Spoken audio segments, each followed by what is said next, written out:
आप सुन रहे हैं नंदलाल भारती की कहानी डायरी का अभिशाप। अप्रैल की वह भयावह उमस भरी रात अजय की जिंदगी की सबसे खतरनाक रात बनने वाली थी, लेकिन उसे क्या, किसी को कोई अंदाजा नहीं था। शादी को अभी सप्ताह भर भी नहीं हुए थे। घर में नई बहू आख्या के आने की चमक बाकी थी। सुभद्रा देवी हर सुबह बहू के लिए अपने हाथों से नाश्ता बनाती। रणजीत बाबू गांव शहर में गर्व से कहते, हमारा बेटा इंजीनियर है और बहू भी पढ़ी लिखी समझदार मिली है। अजय कुमार भी खुश था।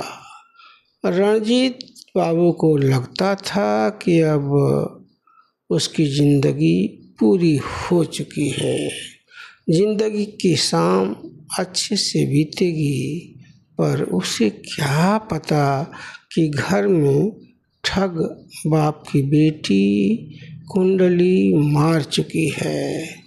उस रात अजय अपने पारिवारिक फोटो के एल्बम देख रहा था। जल्दी में अजय ने अपना पुराना सूटकेस खुला छोड़कर बाथरूम में जा बैठा। आख्या की चोर नजरें उसी पुराने सूटकेस पर टिकी थीं, जैसे अजय उस सूटकेस में कोई रहस्य छिपा रखा हो।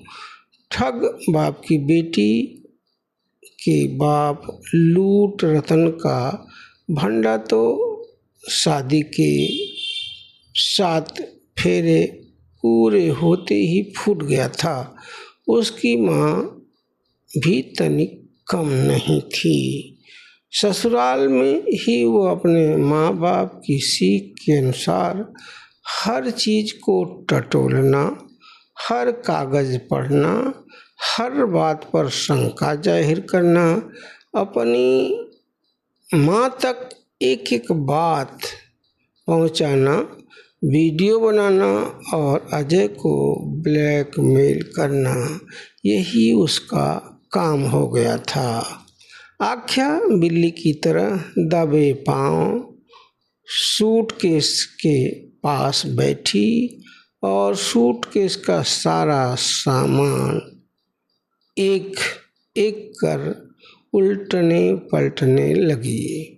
पुराने सर्टिफिकेट, स्कूल में जीते मेडल, स्कूल की तस्वीरें, माँ बाप, छोटे भाई, बड़ी बहन के साथ मुस्कुराती फोटो, और सबके नीचे दबी हुई थी एक पुरानी डायरी, जिस पर लिखा था, मेरी डायरी मेरा बचपन।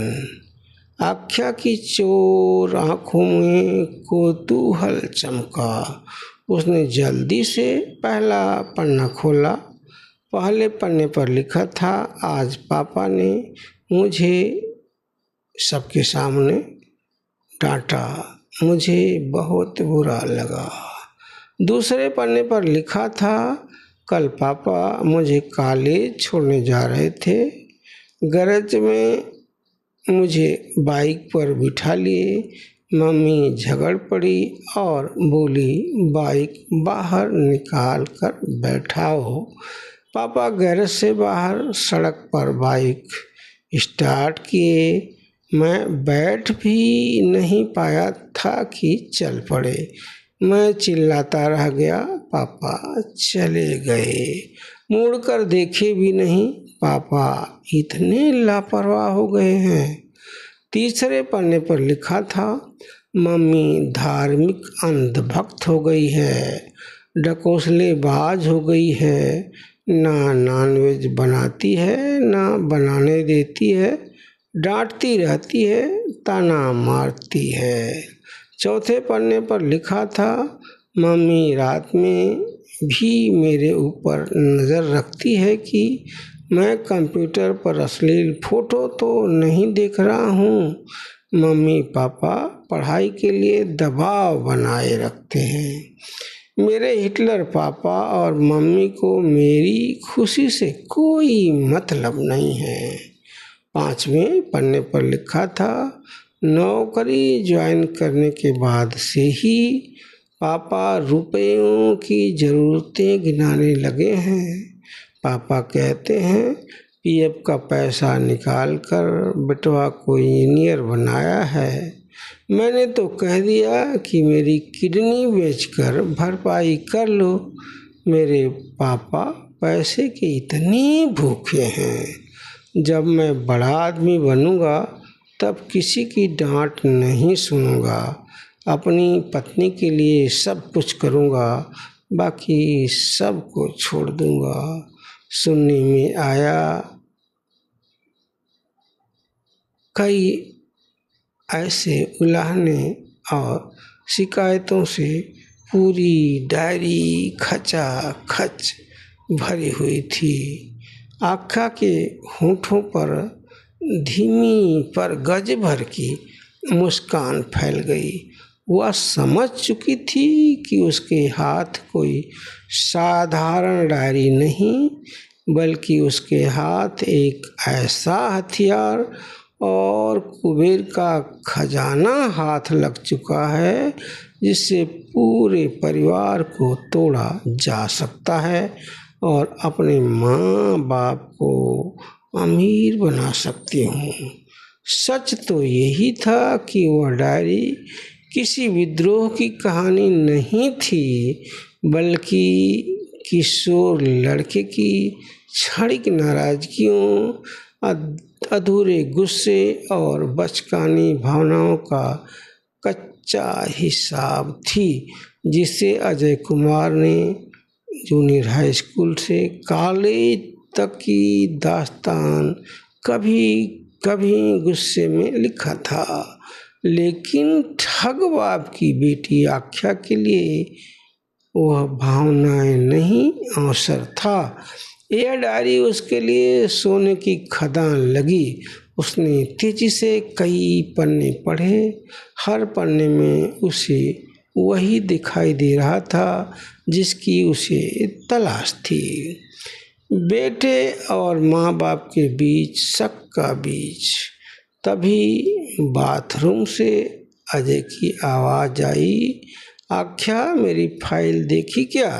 आख्या ने तुरंत डायरी बंद की, लेकिन उसके चेहरे पर उभरी चालाकी लोमड़ी जैसी मुस्कुरा रही थी। उस रात 20 कन्या आख्या अजय से सहानुभूति भरे स्वर में बोली, तुमने बचपन में बहुत दुख झेला है ना?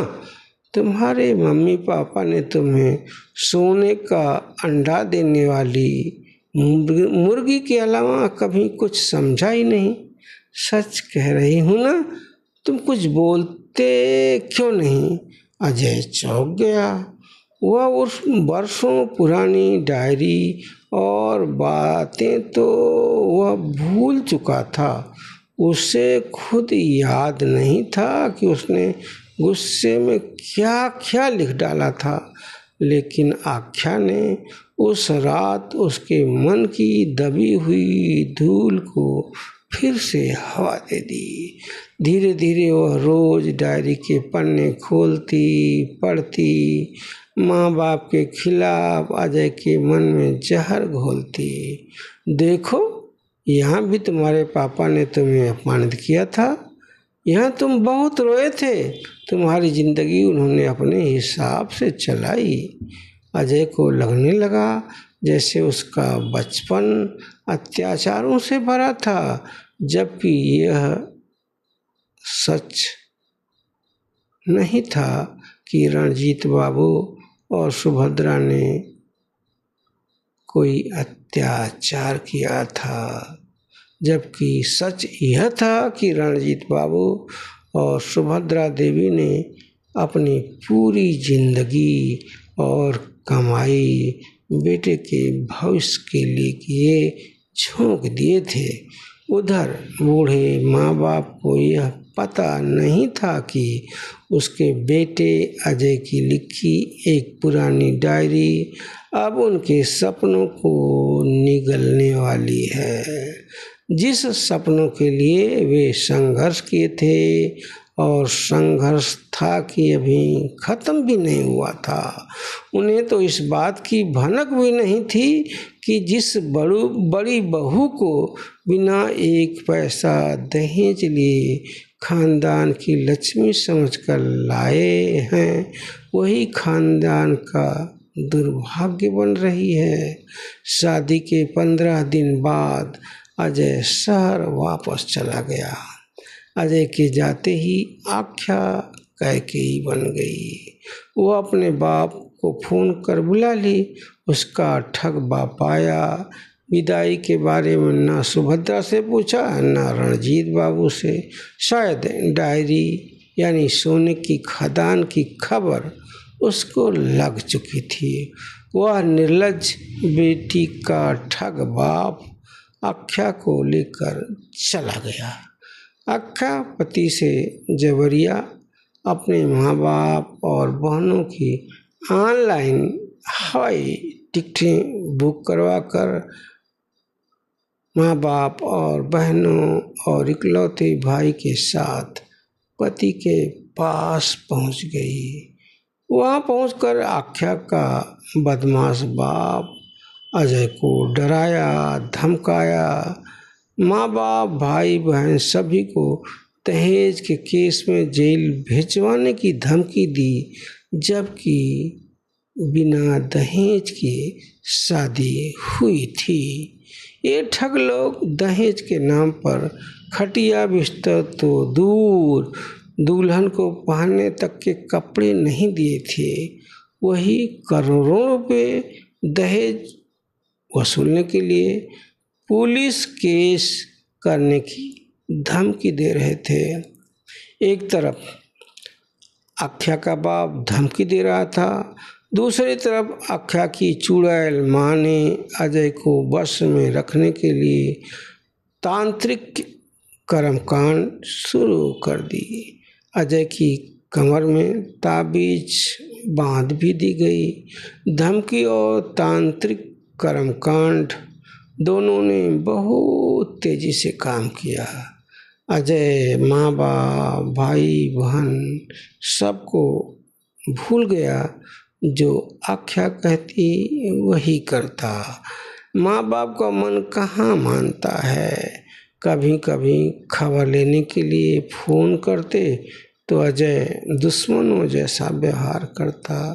बेचारे बूढ़े माँ बाप बेटा के गम में खटिया पकड़ लिए। जिस बेटा के लिए सर्वस्व लुटा दिए थे, वही बेटा बेगाना हो गया था। अजय की कमाई आख्या के बाप के खाते में जाने लगी। आख्या के बाप का दिन बदल गया। उसके भाई बहन दूसरे शहर जाकर पढ़ने लिखने लगे। जिस घर में तीनों वक्त के भोजन का इंतजाम नहीं था, वही लोग डॉलर में खेलने लगे। आलीशान मकान खड़ा हो गया। 5-6 साल में आख्या के मायके का कायाकल्प हो गया। इसी बीच अजय बाप भी बन गया, जिसकी भारी कीमत आख्या के बाप ने वसूल लिया। आख्या को उसके ठग बाप लूट रतन ने अपनी ही बेटी को सेरोगेट मदर बनाकर दामाद को लूटा था। लुटेरा ससुर हाफ माइन बेटी आख्या के कंधे पर बंदूक रखकर दामाद को लूटकर अमीर बन गया और दामाद गरीब। सब कुछ गंवा देने के बाद अजय को धीरे धीरे समझ आने लगा, होश आने लगा। तब हाफ माइंड आख्या पुलिस की मदद लेने लगी। आख्या अजय की छाती पर बैठकर उसे लोटा से मारना भी शुरू कर दी। अजय की कमाई छीनने के लिए पर क्या हाफ माइंड पत्नी। आख्या के अंधे इश्क में अजय कुमार सब कुछ गंवा दिया।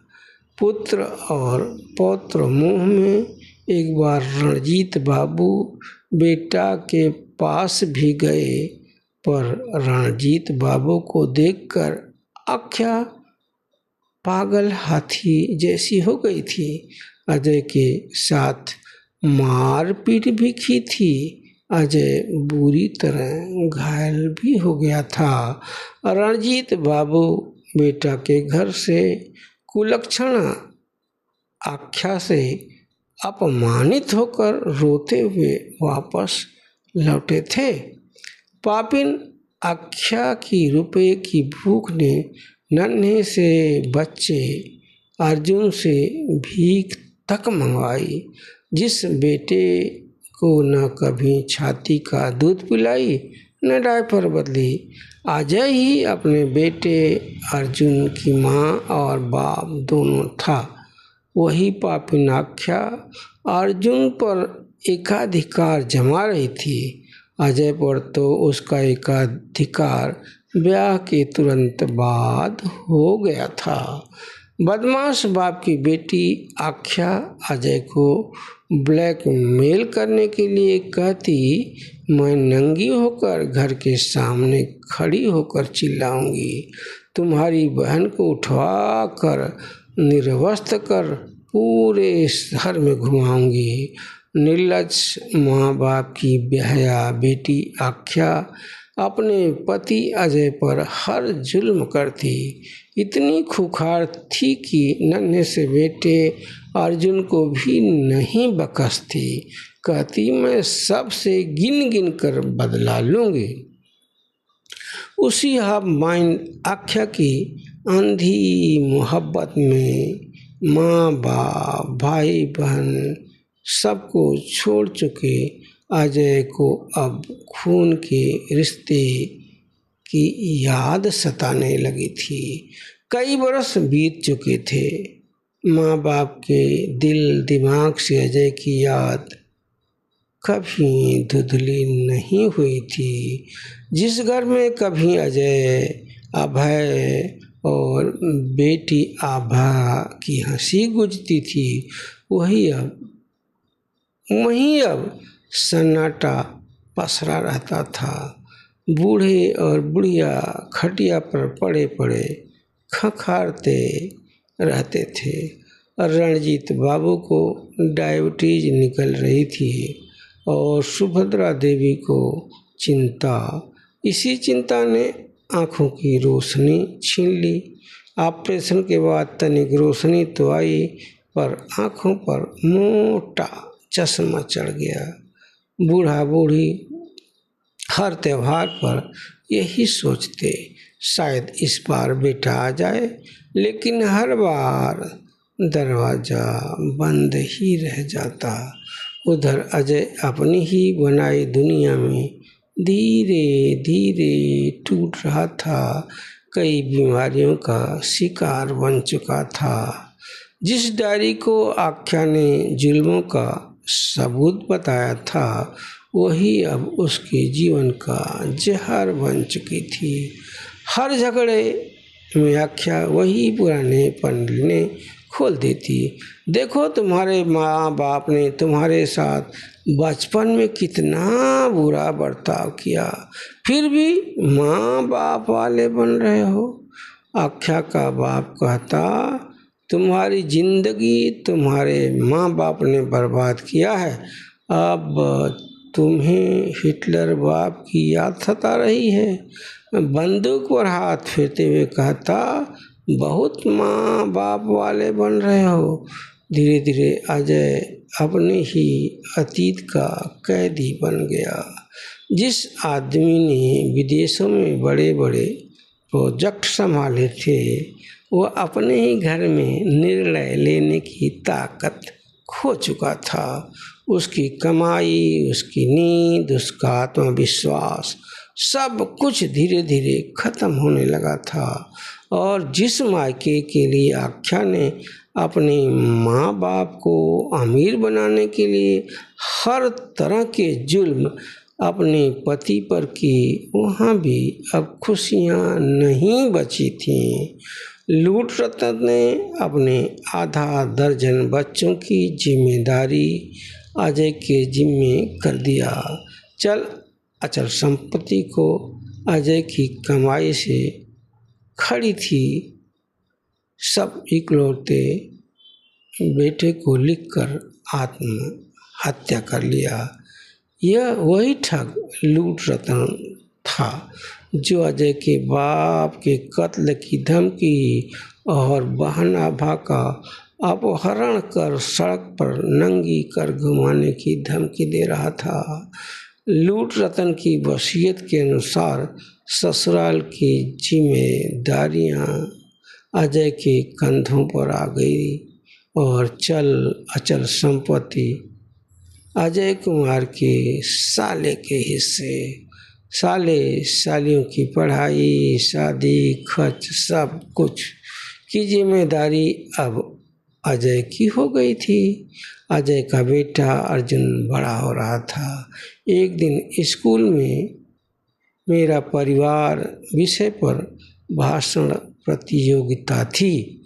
शाम को अर्जुन अपने पिता अजय के पास आया और मासूमियत से पूछा, पापा, सब बच्चे अपने दादा दादी के बारे में बता रहे थे, मैं अपने दादा दादी के बारे में नहीं बता पाया।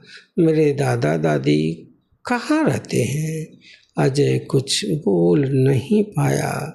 अर्जुन फिर पूछा, क्या उन्होंने आपको छोड़ दिया है या आपने उन्हें छोड़ दिया है?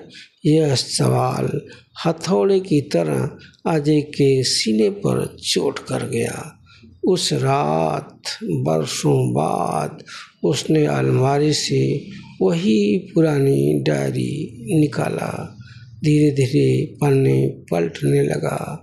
अब उसे पहली बार अपने शब्दों के पीछे का सच दिखाई दे रहा था। जिस दिन उसने लिखा था, पापा ने मुझे डांटा, उस दिन रणजीत बाबू दिन भर उसकी फीस का इंतजाम करने के लिए दफ्तर में लोन लेने के लिए अफसरों के आगे हाथ जोड़ रहे थे। जिस दिन उसने लिखा था, मम्मी मेरी खुशी नहीं समझती, वो दिन सुभद्रा देवी अजय की सफलता के लिए व्रत रखी थी। अजय फूट फूट कर रो पड़ा। उसे समझ आ गया कि बचपन की क्षणिक नाराजगियों को उसने जीवन का अंतिम सत्य मान लिया था। आख्या और उसके ठग बाप ने उसी कमजोरी को लूट का हथियार बना दिया था। अजय वर्षों बाद अपने माँ बाप के घर पहुंचा। दरवाज़ा खुला था। गली का कुत्ता दरवाजे पर बैठा तीनों अजनियों को देखकर भौंकने लगा। भीतर रणजीत बाबू चौपाई पर लेटे करा रहे थे। घर के भीतर रणजीत बाबू चारपाई पर लेटे करा रहे थे। सुभद्रा देवी आंखों पर मोटा चश्मा चढ़ाए रोटी सेक रही थीं। अजय को देखकर दोनों कुछ पल के लिए पहचान ही नहीं सके। फिर अचानक सुभद्रा देवी कांपती आवाज में बोली, अज्जू बेटा तू है? बस इतना सुनना था। अजय उनके पैरों में गिर पड़ा। मम्मी पापा मुझे माफ़ कर दो, मैं पागल आख्या और उसके ठग माँ बाप के कुचक्र में फंस गया था। आख्या चुपचाप खड़ी थी। रणजीत बाबू ने अपने हाथ अजय के सिर पर रख दिए। अर्जुन बोला, दादाजी तबीयत ठीक है? अर्जुन बोला, दादाजी तबीयत खराब है क्या? रणजीत बाबू उठकर बैठ गए। अर्जुन उनकी गोद में बैठकर मजे से पैर हिलाने लगा। सुभद्रा देवी और रणजीत बाबू की आंखों में बाढ़ के पानी की तरह आंसू बह रहे थे, लेकिन आवाज में कोई शिकायत नहीं थी।